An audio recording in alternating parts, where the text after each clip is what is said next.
Hello, my friends. Welcome back to English Unleashed. I'm Tom.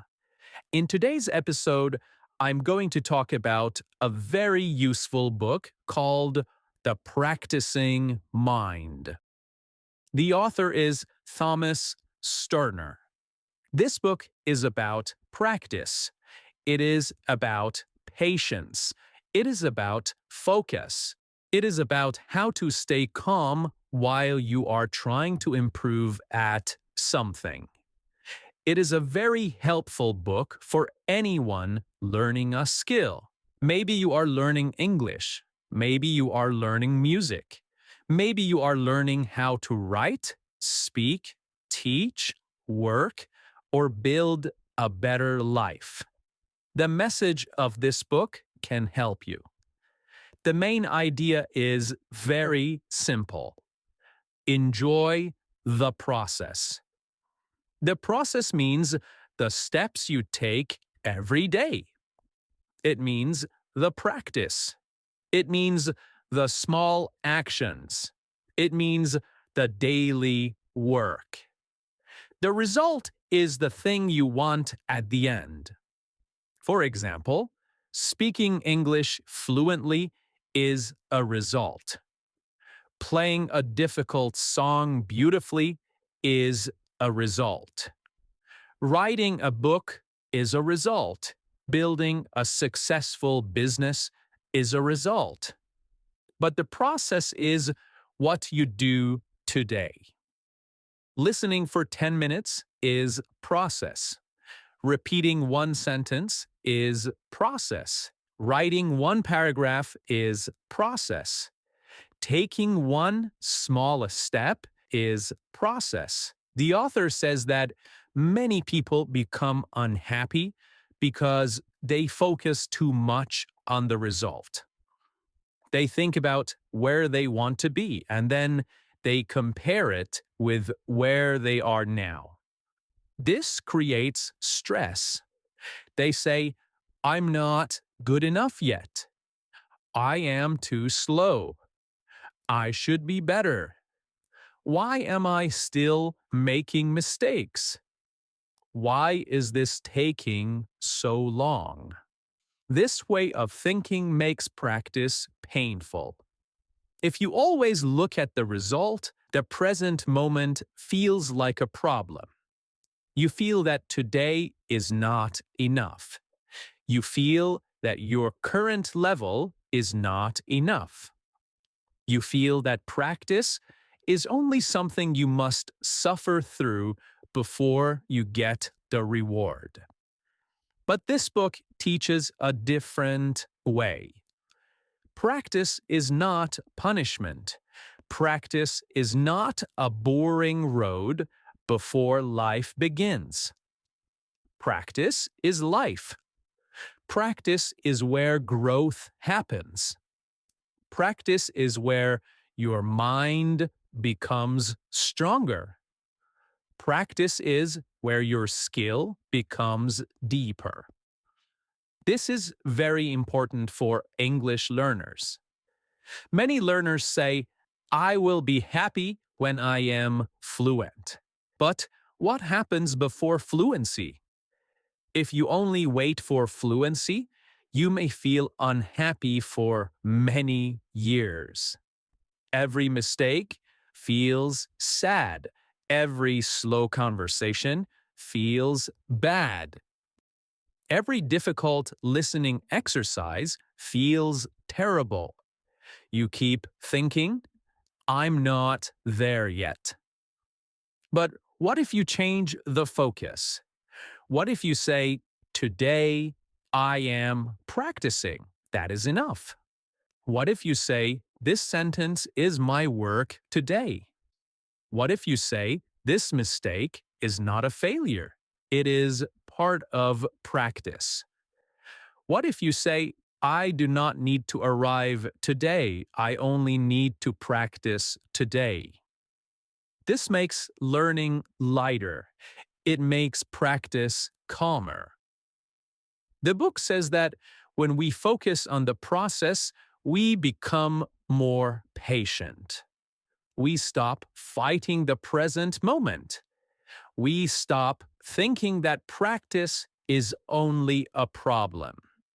We begin to see practice as the path itself. This does not mean we forget our goals. Goals are useful.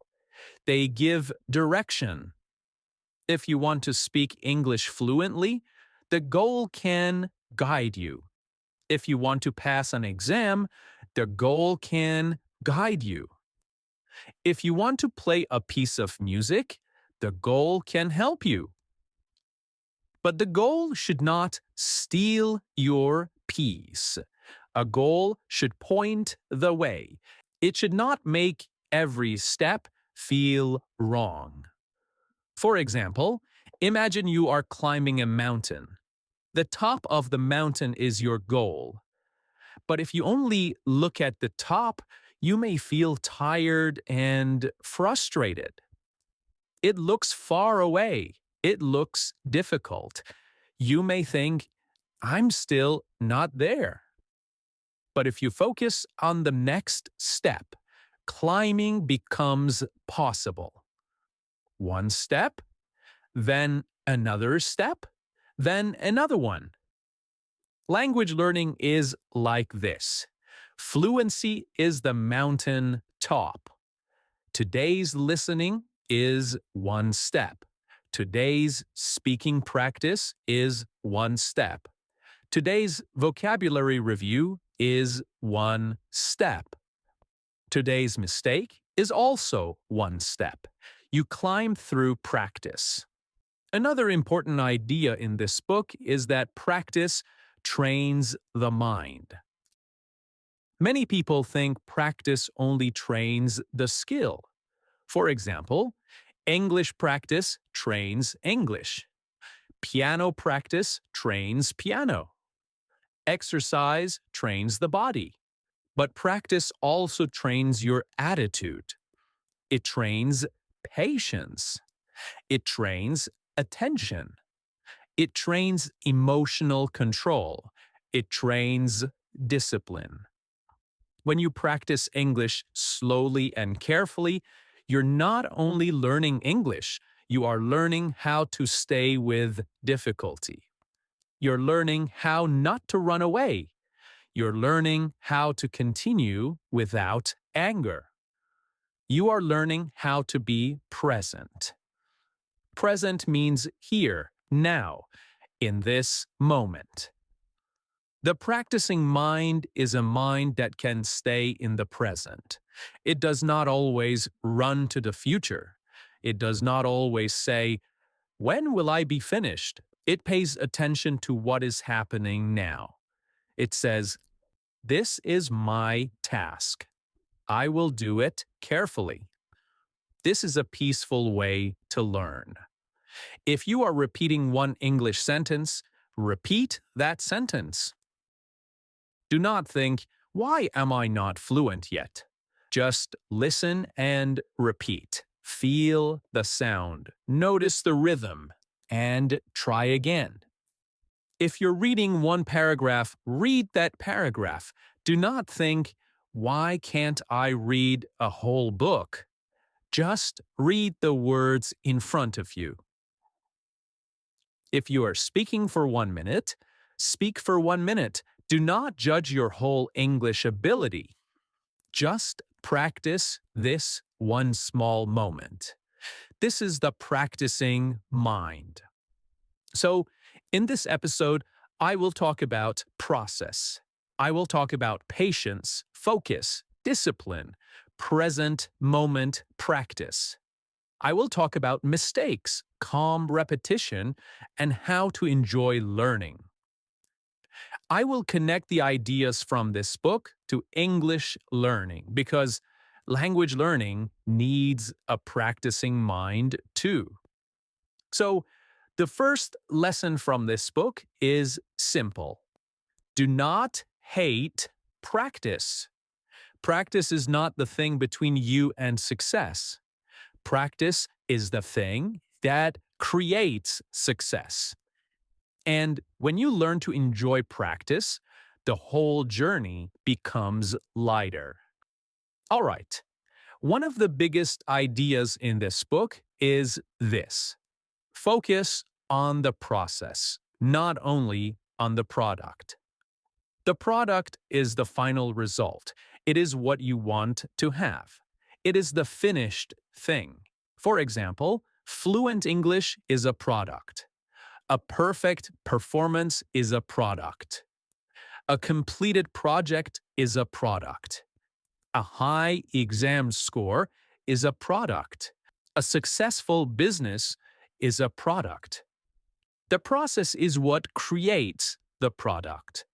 The process is the daily practice, the small steps, the repetition, the listening, the speaking, the revealing, the correcting, and the trying again. Many people want the product, but they do not enjoy the process. This is why they suffer. They want the final result so much that every step feels too slow. They do not enjoy today because they're always thinking about tomorrow. For English learners, this is very common. A learner says, "I want to speak English fluently." This is a good goal. But then they listen to themselves speaking today and feel disappointed.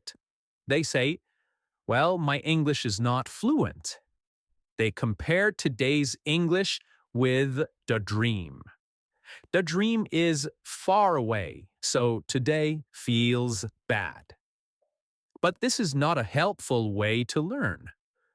The book teaches us to bring our attention back to the process. Instead of asking, "Am I fluent yet?" ask, "Did I practice today?" Instead of asking, "Why am I not advanced?" ask, "What small skill can I improve now?" Instead of asking, "When will I finish?" ask, "Can I give full attention to this step?" This changes everything. When you focus on the product, you feel pressure, you feel stress. When you focus on the process, you feel direction. Pressure says you must be there now. Direction says take the next step.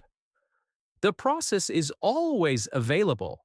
You may not be fluent today, but you can practice today. You may not understand a whole movie today, but you can understand one short scene. You may not speak perfectly today, but you can answer one simple question. You may not know many words today, but you can learn 3 useful phrases. So, the process is always available. And this is why process is powerful. It gives you something you can do now. The product is in the future. The process is in your hands today. The author explains that when we become too focused on the product, we become impatient. We want to finish quickly, we rush, we become frustrated. We do not enjoy the work, we judge ourselves all the time. But real skill needs patience. Real skill grows slowly. Real skill comes from repeating simple things with attention. Think about pronunciation. You cannot improve pronunciation by being angry with your pronunciation. You improve by listening, repeating, recording, correcting, and repeating again. The process is simple, but it needs patience. Think about speaking. You cannot become a confident speaker by waiting for perfect confidence. You become confident by speaking a little, feeling nervous, trying again, and slowly becoming more comfortable. Think about vocabulary. You cannot own a word by seeing it once. You need to meet it many times. You need to hear it many times. You need to read it, say it, use it, and review it. This is process. A process-focused learner is calmer. They do not need every day to feel amazing. They understand that practice is practice. Some days are easy, some days are hard. Some days you feel progress, some days you feel slow. But the process continues. This is very important. Process does not depend on mood. Mood means how you feel.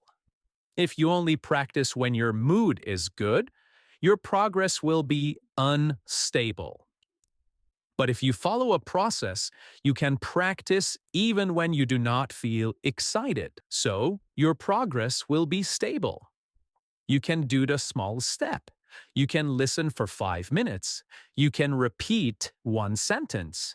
You can write one line. A small process is better than no process.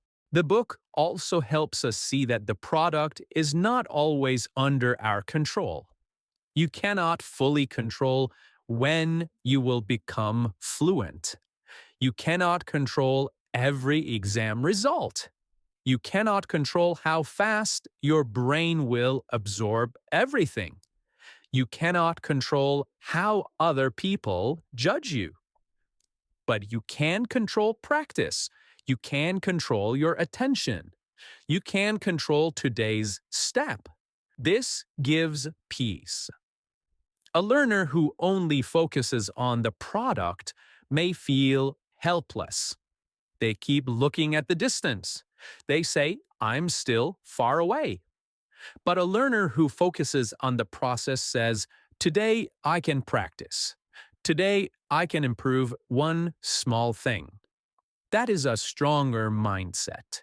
Another important idea in the book is that when we focus on the process, we enjoy learning more. The daily practice becomes meaningful.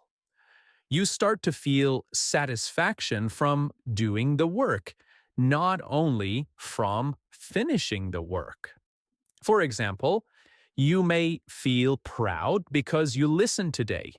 You may feel calm because you repeated a sentence carefully. You may feel happy because you understood a phrase that was difficult before. The process becomes satisfying. This is important because the product may take a long time. If you cannot enjoy the process, you may quit before the product arrives. But if you learn to enjoy the process, you can continue for many years.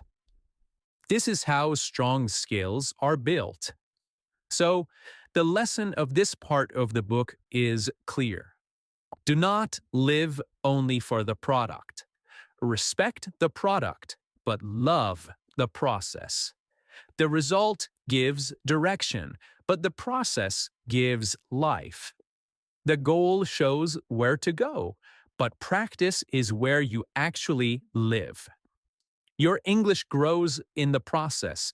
Your confidence grows in the process. Your discipline grows in the process. Your practicing mind grows in the process. So today, do not ask only, how far am I from fluency? Instead, ask, what is my next small practice?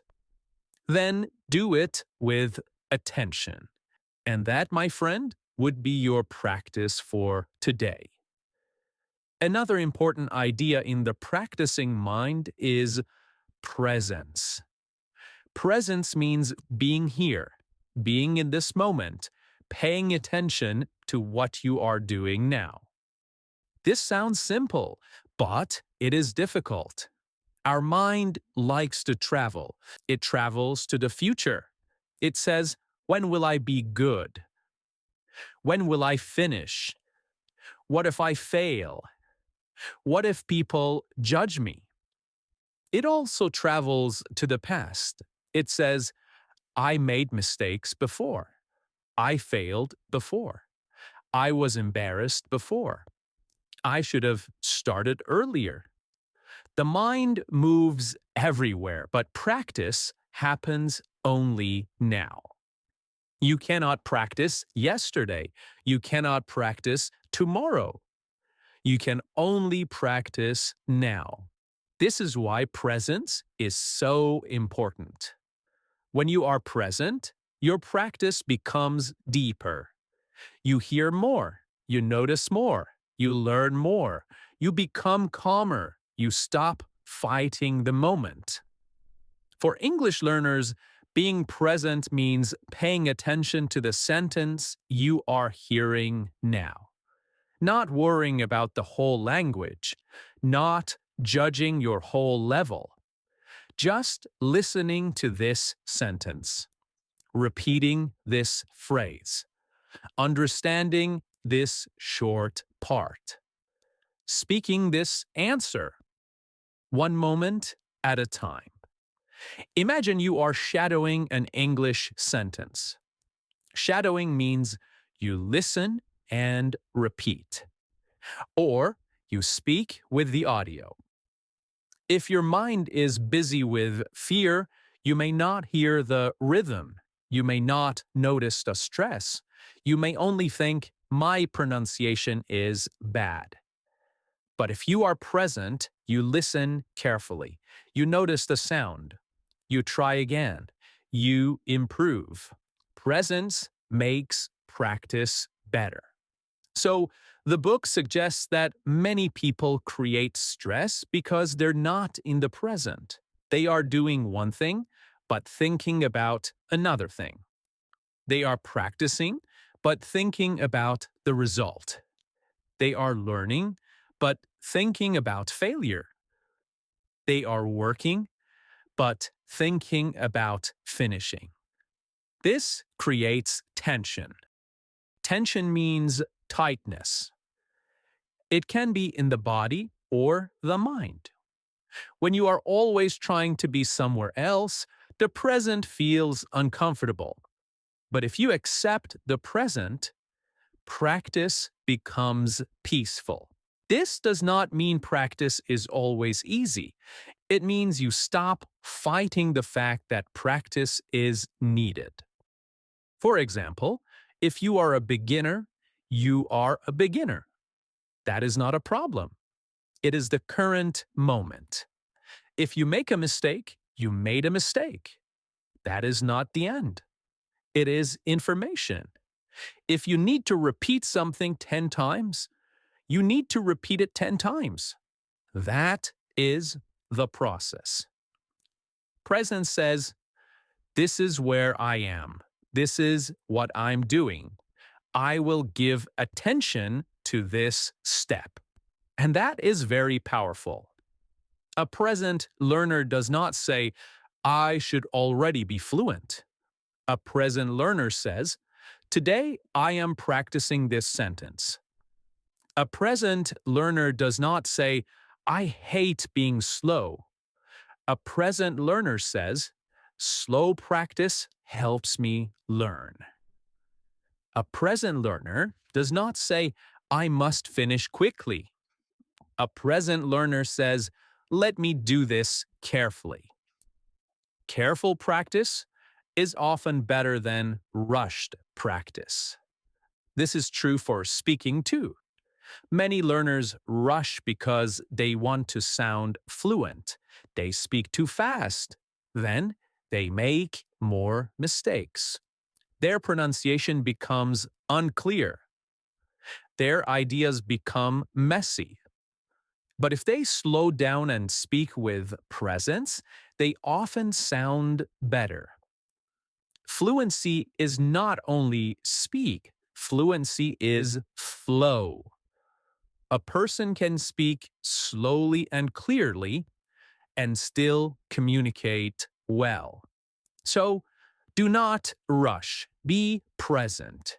Say one sentence clearly, then another sentence, and then another one.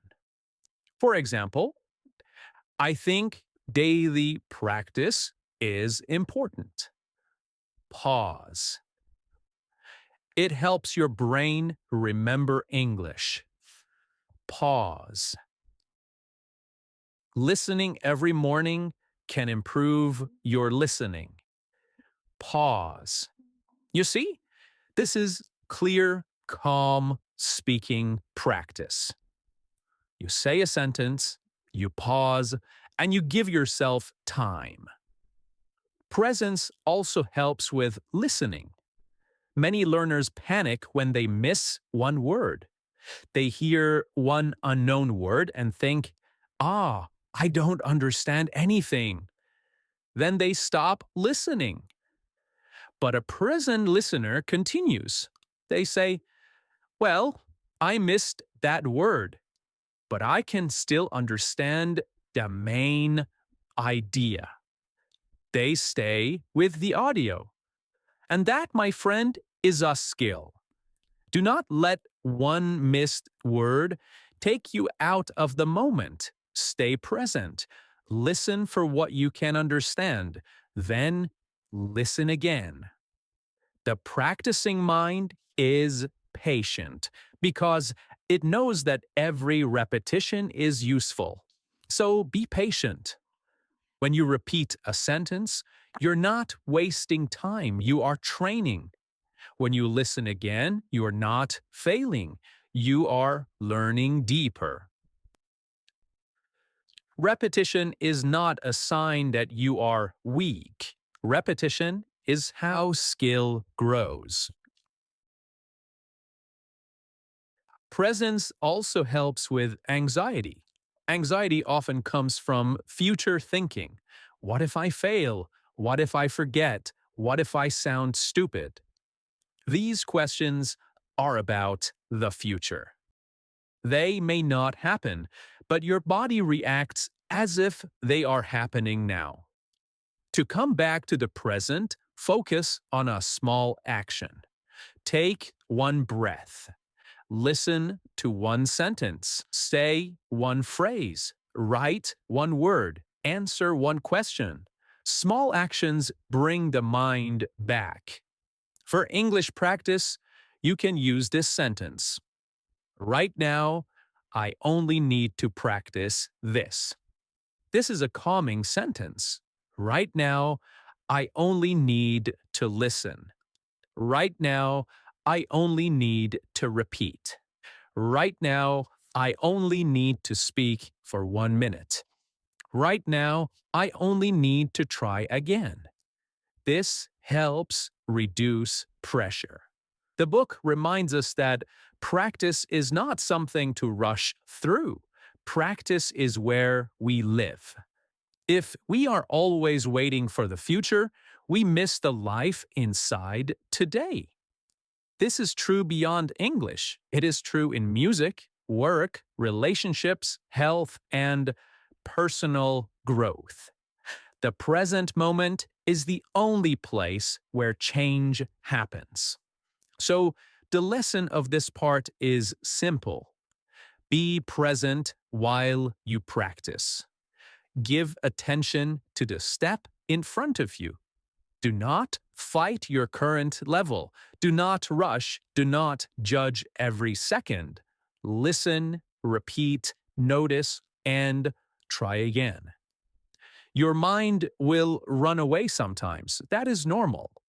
Gently bring it back. One sentence, one breath, one step. This is the practicing mind. Now, many people hear the word discipline and think of something hard. They think discipline means forcing yourself, pushing yourself, being strict, feeling guilty, working even when you hate it. But the book gives us a calmer idea of discipline. Discipline does not have to be stressful. Discipline can be peaceful. Discipline can simply mean doing the next right thing with attention. It means staying with the process. It means returning to practice. It means not letting every emotion control your action. This is important because many learners have a painful relationship with discipline. They say, I must study. I should be better. I am lazy. I never do enough. This creates shame, and shame does not help learning. A better kind of discipline is gentle and steady. Gentle means kind. Steady means stable and regular. Gentle discipline says, I will practice today, but I will not attack myself. It says, I will take this seriously, but I will stay calm. It says, I will return to the habit even after a bad day. This kind of discipline lasts longer. The book teaches that when we focus on the process, discipline becomes easier. Why? Because the task becomes smaller. You're not thinking about the whole future.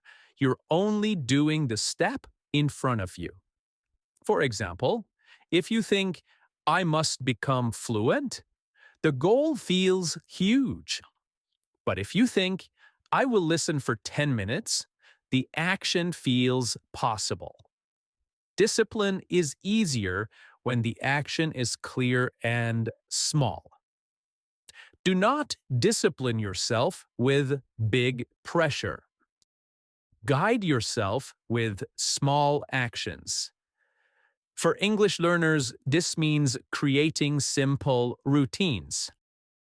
Maybe every morning after coffee, you listen to English for 10 minutes. Maybe every night before sleep, you review 5 phrases. Maybe every afternoon, you speak for 1 minute about your day. These actions are not dramatic, but if you repeat them, they become powerful. So, discipline is not one heroic day. Discipline is returning again and again, repeating again and again. Another important idea is that discipline grows when we remove unnecessary emotion from practice. Sometimes we make practice too emotional. If it goes well, we feel excited. If practice goes badly, we feel terrible. If we miss one day, we feel like failures. If we make one mistake, we feel hopeless. This emotional roller coaster makes learning hard. A roller coaster goes up and down quickly. Emotional practice is like that. One day you feel high, one day you feel low. You depend too much on feelings. The practicing mind is more stable. It says, today's practice is today's practice. Some parts were good, some parts need work. I will continue. This is calm. For example, if you listen to a podcast and understand only 50%, you do not need to panic. You can say, good, I understood some of it. I will listen again. If you speak and make mistakes, you can say, good, now I know what to practice. If you feel tired and only practice 5 minutes, you can say, good, I kept the habit alive. This is discipline without drama. Drama makes learning heavy. Calm practice makes learning possible. The author also teaches that we should not judge ourselves constantly. Judgment is when we keep saying, this is good, this is bad, I'm good, I'm bad. Of course, we need to notice mistakes, but constant judgment creates tension. There is a difference between observation and judgment. Observation says, I missed this word. Judgment says, I am terrible at listening. Observation says, my pronunciation of this sound needs practice. Judgment says, my accent is awful. Observation helps. Judgment hurts. The practicing mind observes. It notices. It corrects. It continues. This is a very useful habit for English practice. When you record your voice, listen like a teacher, not like an enemy. Do not say, I hate my voice. Say, what can I improve?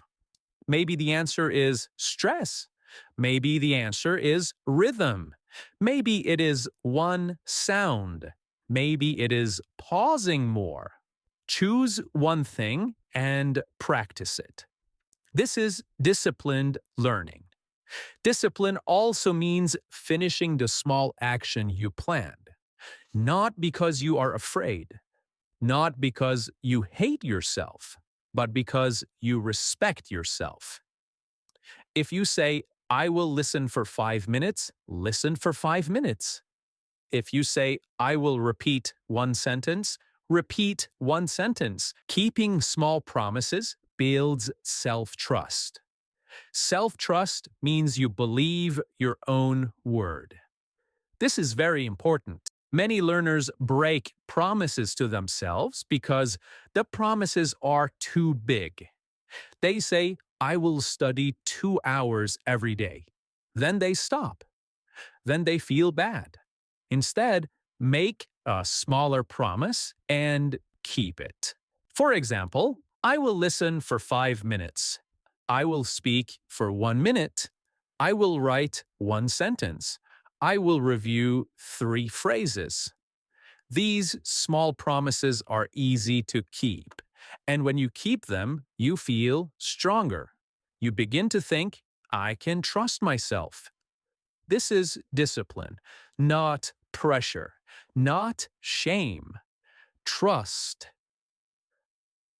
Another part of discipline is returning after distraction. You will get distracted. Everyone does. Your mind will run away. Your phone will call you. Your mood will change. You may forget. The question is not, can I be perfect? The question is, can I return? Return to the sentence. Return to the audio. Return to the notebook. Return to the habit. Return to the present moment. This is the practicing mind. So the lesson of this part is simple. Discipline does not need to feel harsh. Real discipline can be calm, gentle, and steady. It is doing the next small action. It is observing without attacking yourself. It is keeping small promises. It is returning when you drift away. You do not need to fight yourself to learn English. You need to guide yourself with patience, with attention, with calm discipline.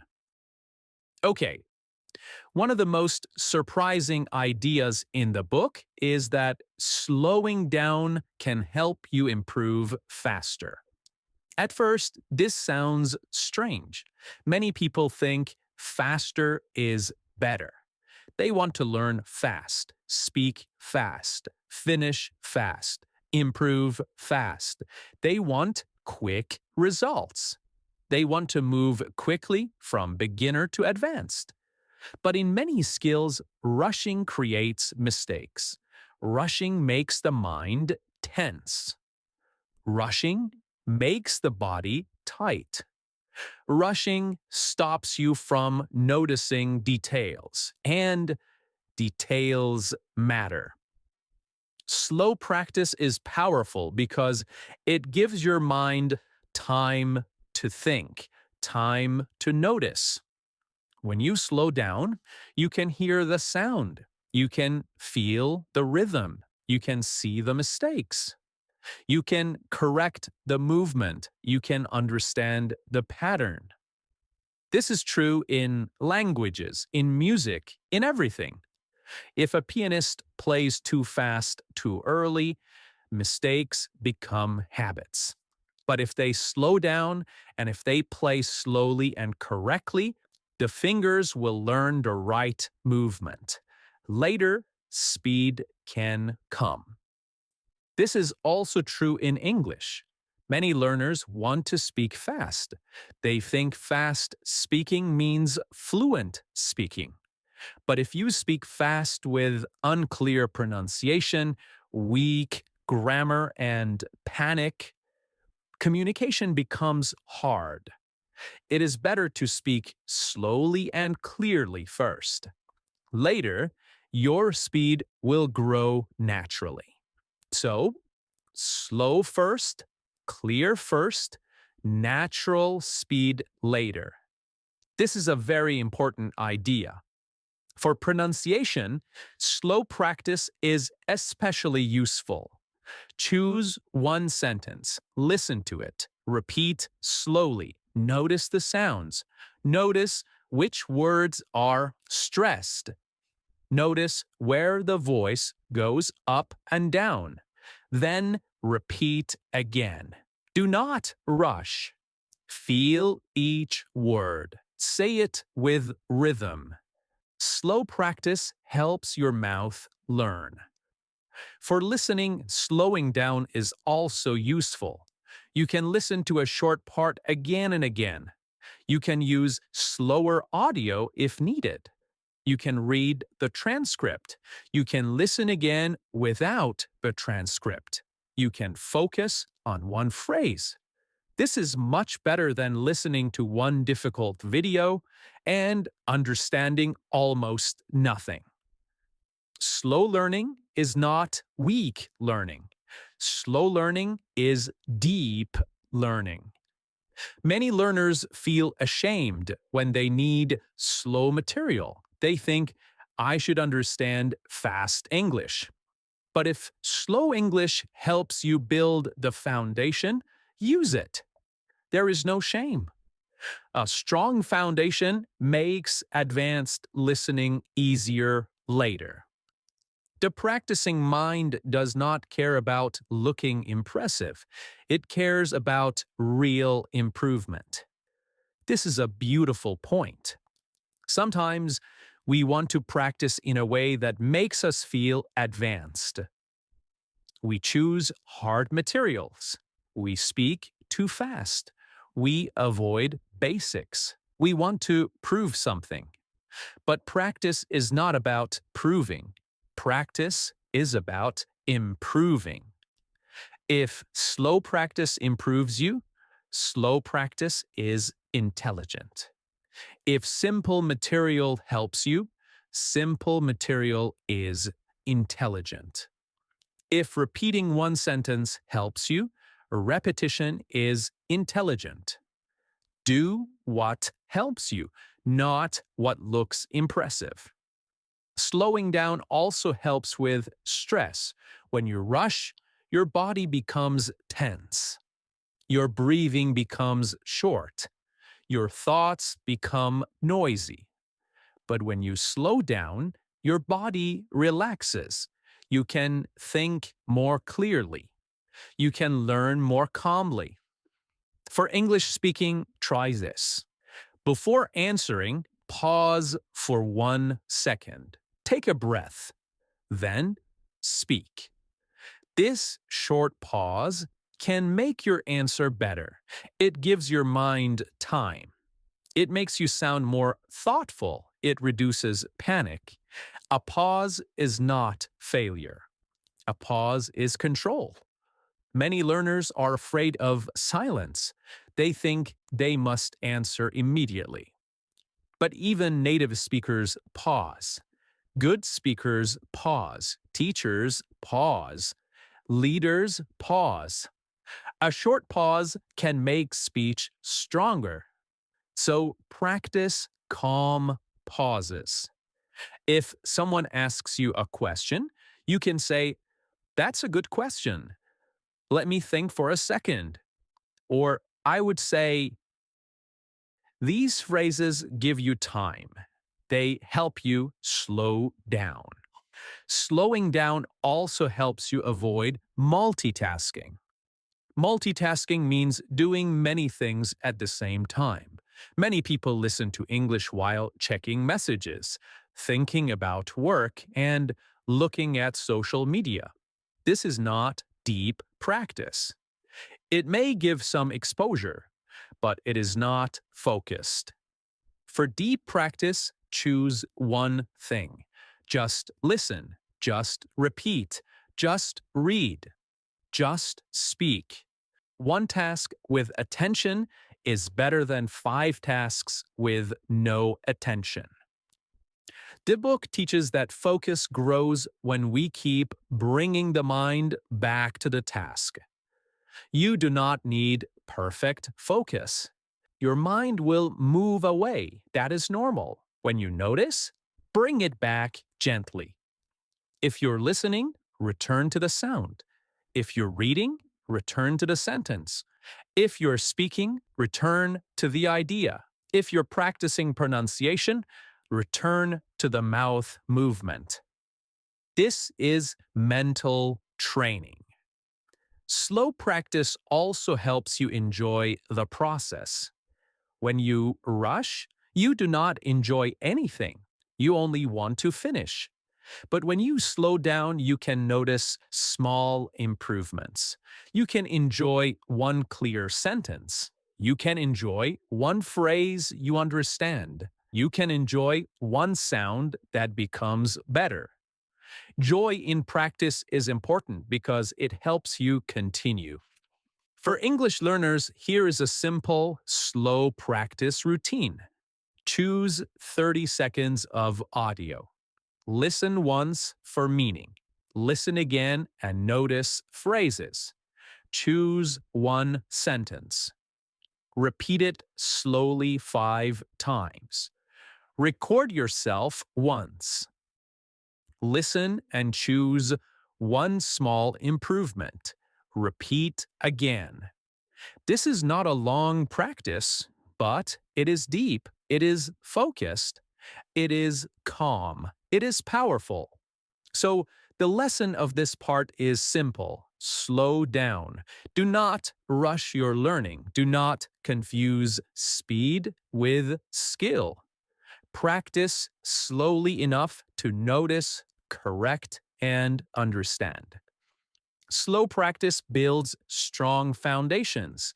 Strong foundations make future speed possible. If you want to go faster later, learn slowly now. All right, now let's talk about mistakes. Mistakes are a normal part of practice. But many people hate mistakes. They feel embarrassed. They feel angry. They feel discouraged. They think a mistake means they are not good. They think a mistake means they are failing. But the practicing mind teaches us to see mistakes differently. A mistake is not the enemy. A mistake is information. It shows you what needs attention. It shows you where to practice. It shows you the next step. If you are learning English and you make a grammar mistake, the mistake is not proof that you cannot learn. It is just showing you a pattern that needs more practice. If you pronounce a word unclearly, the mistake shows you which sound to practice. If you forget a sound while speaking, the mistake shows you that you need to use that word more often. Mistakes guide practice. Without mistakes, you would not know what to improve. This is why the practicing mind does not panic when mistakes happen. It observes, it corrects, and it tries again. Observation is calm. Panic is noisy. A calm learner says, I made a mistake. Good. Now I know what to practice. A noisy mind says, I am terrible. I will never improve. Which one do you think helps more? Of course, the calm mind. Patience is also very important. Patience means you allow growth to take time. You do not demand instant results. You understand that skill is built through repetition. Many learners are impatient because they compare themselves with others. They see someone speaking well and think, why not me? But they do not see that person's full journey. They do not see the years of practice. They do not see the mistakes. They do not see the silent work. Comparison can steal your peace. Your path is your path. Your practice is your practice. Your progress is your progress. This does not mean you cannot learn from others. Of course you can. Good speakers can inspire you. Teachers can guide you. Advanced learners can show you what is possible. But do not use other people as a weapon against yourself. Use them as inspiration, not punishment. The practicing mind stays with its own step, one step at a time, one sentence at a time, one practice session at a time. Okay, now let's bring everything together. The Practicing Mind by Thomas Sterner is a book about learning how to practice with focus, patience, and peace. It teaches us that real growth comes when we stop fighting the process and start living inside it. This message is very important for English learners. Many learners want fluent English, but they do not enjoy practice. They want the final result, but they feel frustrated by the daily steps. They want to speak naturally, but they feel ashamed of mistakes. They want to understand fast English, but they get angry when they miss words. This book gives us a better way. The first lesson is to focus on the process, not only on the result. The result is fluency. The process is listening today, repeating today, speaking today, reviewing today. You cannot control the exact day when fluency will arrive, but you can control today's practice. So come back to the process. The second lesson is to be present. Practice happens now, not yesterday, not tomorrow. Now. If you are listening, listen. If you're repeating, repeat. If you're speaking, speak. Do not judge your whole future while practicing one sentence. One sentence deserves your attention. The third lesson is calm discipline. Discipline does not need to be harsh. You do not need to insult yourself to improve. You do not need shame. You need a small plan, a steady routine, and the ability to return. Gentle discipline lasts longer than angry discipline.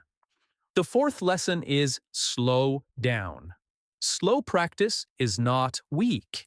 If you want to speak faster later, practice clearly now.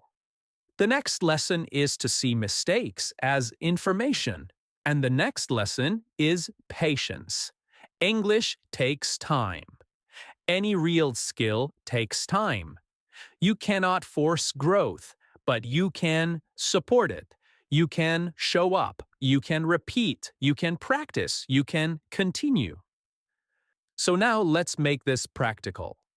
How can you use the practicing mind for English every day? Start with a small practice session, maybe 10 minutes, maybe 5 minutes, maybe even 2 minutes on a very busy day. Make the practice simple enough to repeat. Choose one short audio. Listen to it without pressure. Try to understand the main idea. listen again. Notice useful phrases. Then choose one sentence. Repeat it slowly. Feel the rhythm. Copy the pronunciation. Then use the sentence in your own way. Change one word. Make it personal. Make it about yourself. And then speak for 1 minute. Talk about your day. Talk about your learning and talk about your goal. This is a simple process. Listening, noticing, repeating, changing, and speaking. Do it calmly. Do it patiently. Do it without attacking yourself. Do it with attention. Do it again tomorrow. This is the real power. If you feel tired, say, I can do the small version today. If you miss one day, say, I'm back. All right. Thank you so much again for listening to English Unleashed. I hope this episode helped you understand the main ideas of the book, The Practicing Mind, in easy English. Listen again if you can.